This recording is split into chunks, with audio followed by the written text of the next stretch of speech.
Hello everyone and welcome back to my channel. It's Fatmata here from Traditionally Inspired Meaningful Art, and I'm so excited that you're joining me for today's Friday Sews.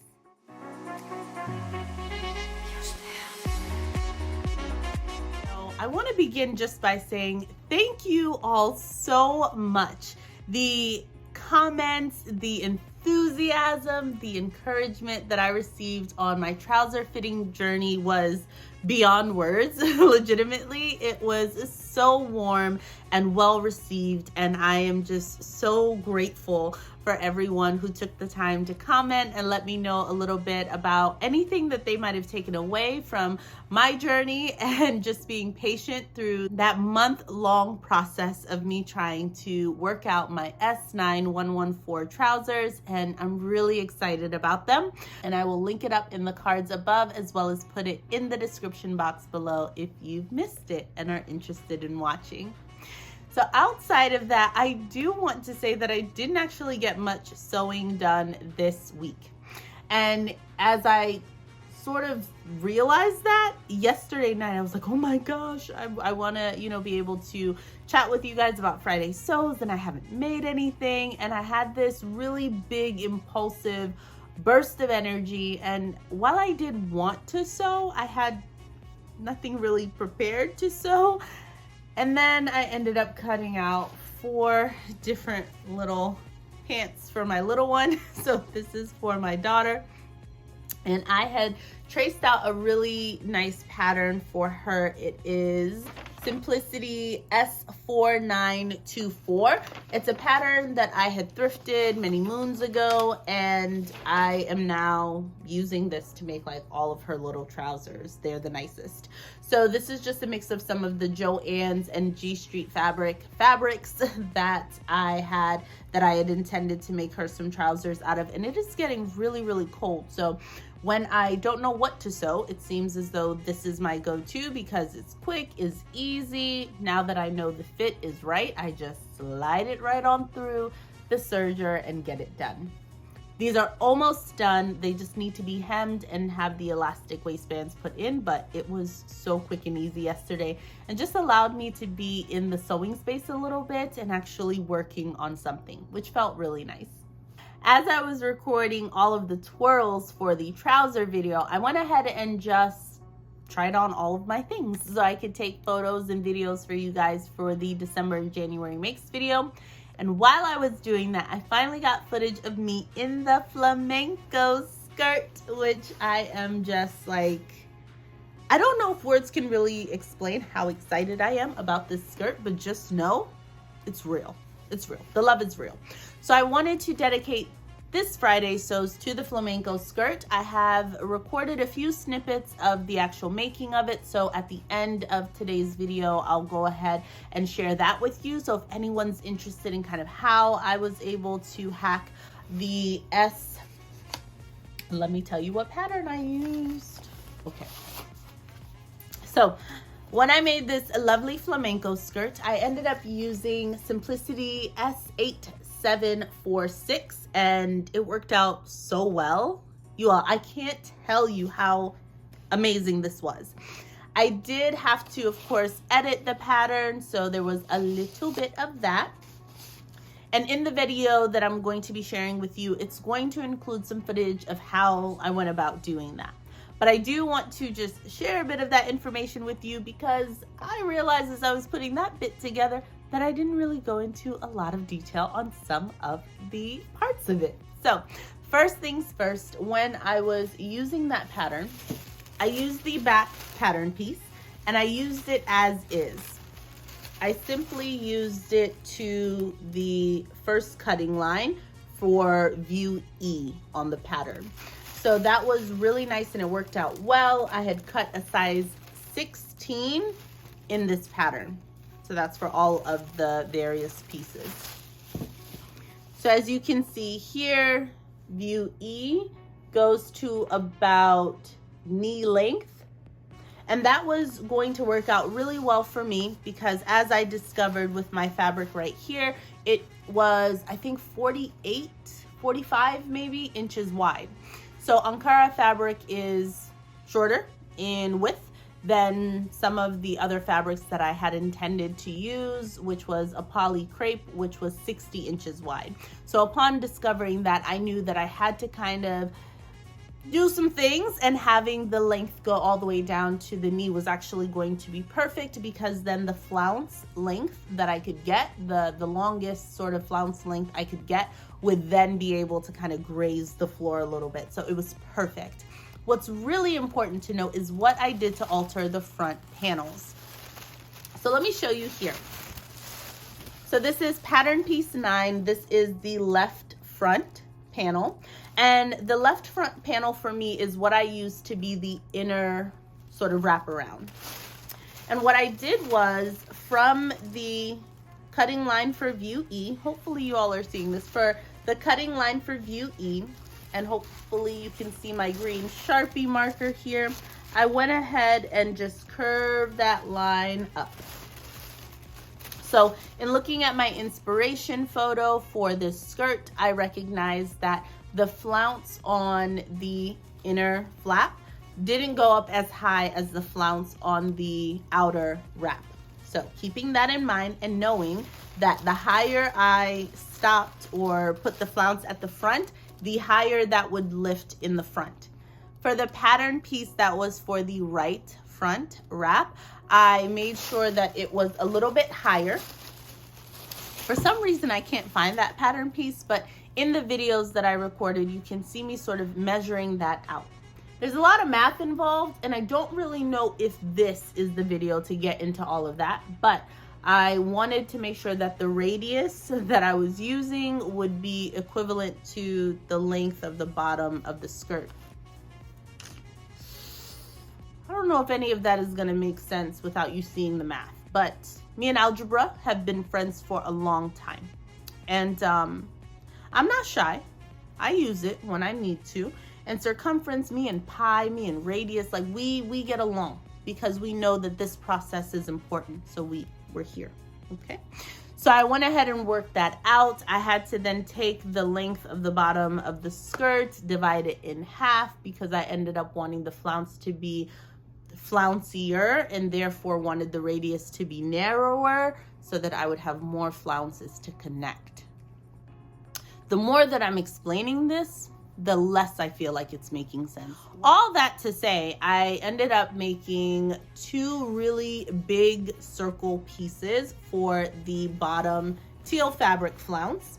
And then I ended up cutting out 4 circles for the purple shorter flounce. Right, so I've cut out the base of the dress. I'm working on the top flounce, and I created a little template for it. I actually changed the dimensions and made the radius narrower at about 3 1/4 inches, because I wanted this to actually be more flouncy.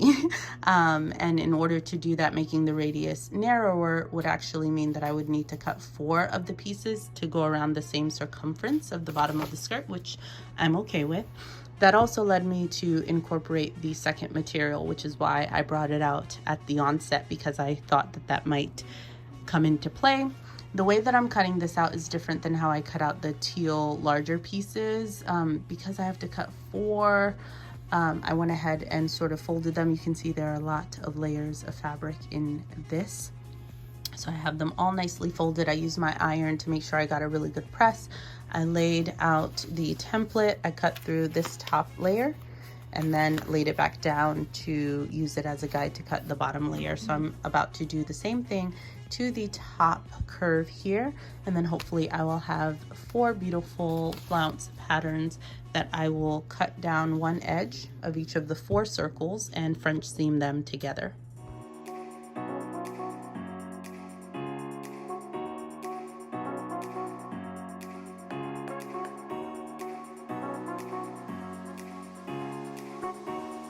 So I've cut out all of the flounce pieces. So what I'm gonna do now is French seam the pieces so that I have one continuous long piece. I have my iron going right here. I am adding the interfacing to my waistband, which I extended by, I think, 1.5 inches-ish. All right, so I have French seamed all of the flounce details together, and look at that pattern match. Accidental, didn't even plan it, but look at how cute.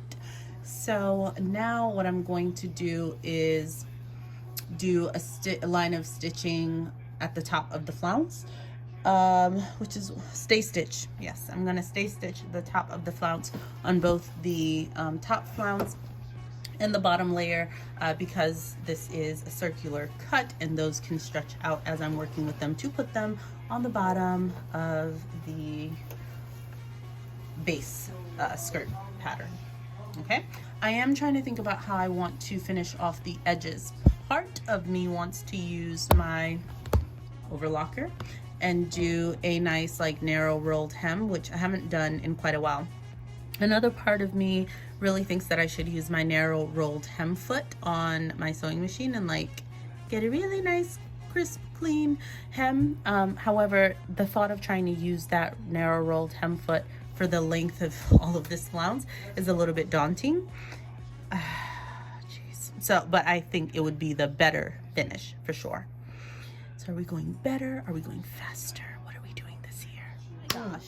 And then I went ahead and used a narrow rolled hem for the bottom of that.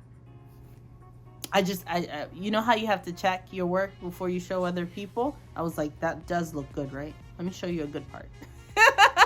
Here you go. So I used my narrow rolled hem foot and narrowly hemmed everything. So now we have a very large, very fluttery, flowy ruffle.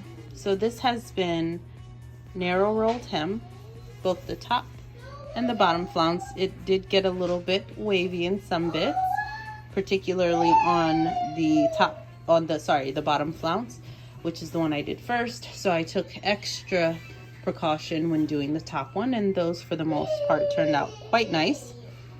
And I've just attached them together to make it a bit easier for me to attach to the top portion of the skirt.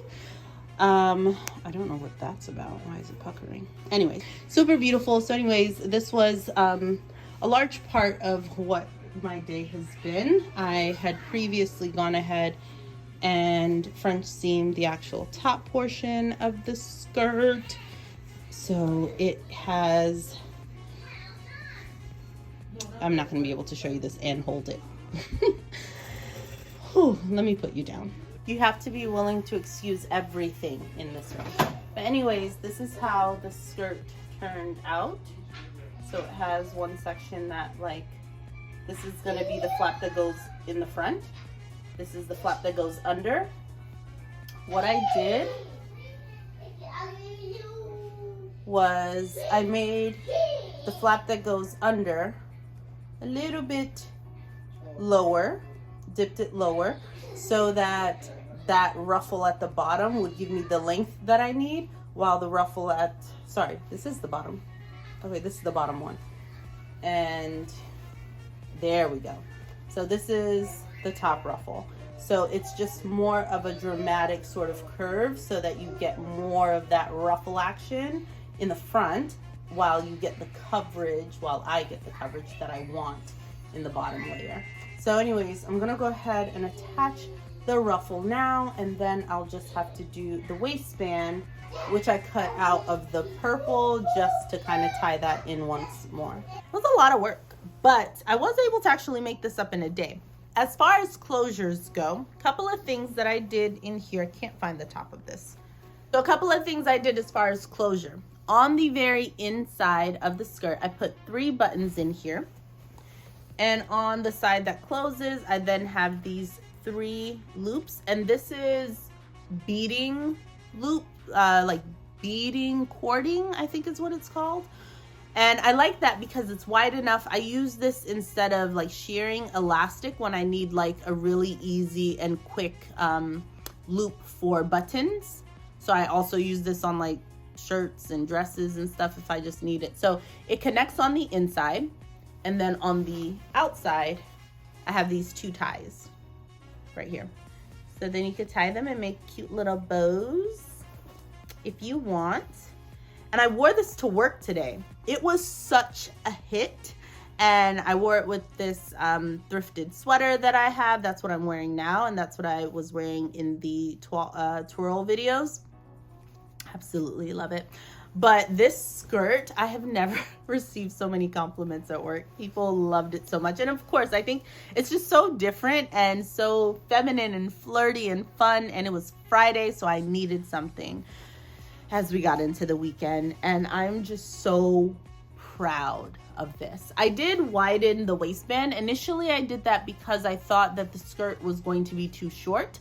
Moving forward, I didn't necessarily have to do that. The length actually turned out to be quite beautiful and perfect. I wear it with my chocolate like mule heels, and I felt really great in it. But when the weather warms up, I can see myself wearing that with sandals or flats and just like flouncing around town. I love it. I love this skirt so much.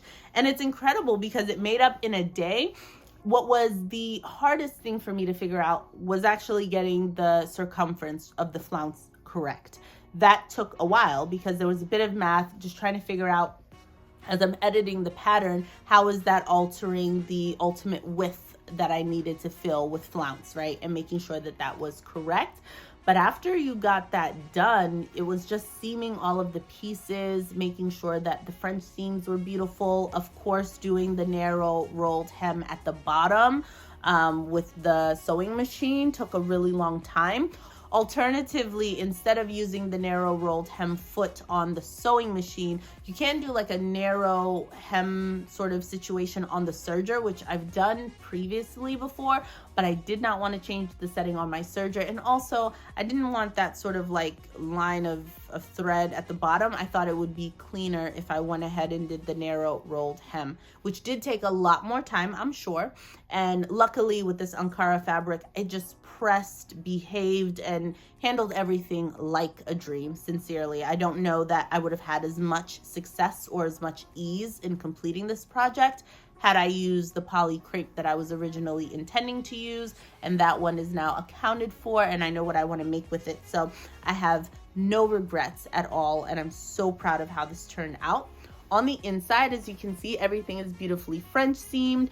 And this really was a testament to working through my goals and making more designer inspired pieces, you know, utilizing the types of finishes that I'm familiar with, and really just pushing myself. And I ended up with a phenomenal garment. And because I was willing to toile it and do a wearable toile, I ended up with something that actually I think was better than what the ultimate dream of this even was.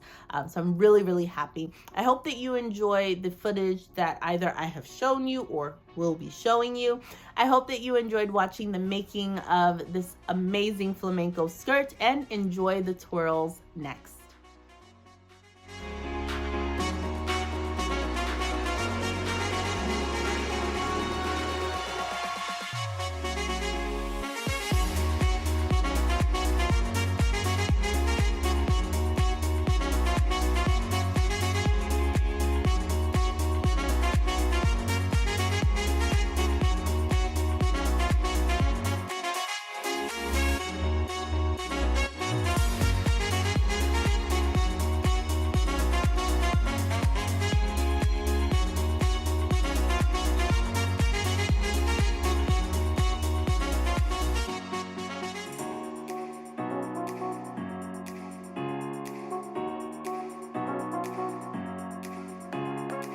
All right, so I'm recording this video so late on a Friday that I actually know what the Friday Sews video question is. And the question that Jen from Today in Jen's Sewing Room, who is the creator of this hashtag, the question that she came up with for this week is, what is a color that you love to sew with? And honestly, I love beautiful, vibrant colors so much. I think they suit me, but I will say that recently I've been extremely drawn to teal. So I think anything in the green family is my ultimate vibe. So those sage greens, those really warm, bright pops of green have been such an attraction for me. I love them. But as I was even working with like this teal fabric, and I have some other teal things that are on their way, I'm really enjoying that. So thank you again, Jen, for that question. And it really had me thinking, and I was kind of looking around in my stash, and honestly, things with like leaves or this teal color or anything in that green family has been a really, really big love of mine recently. What about you?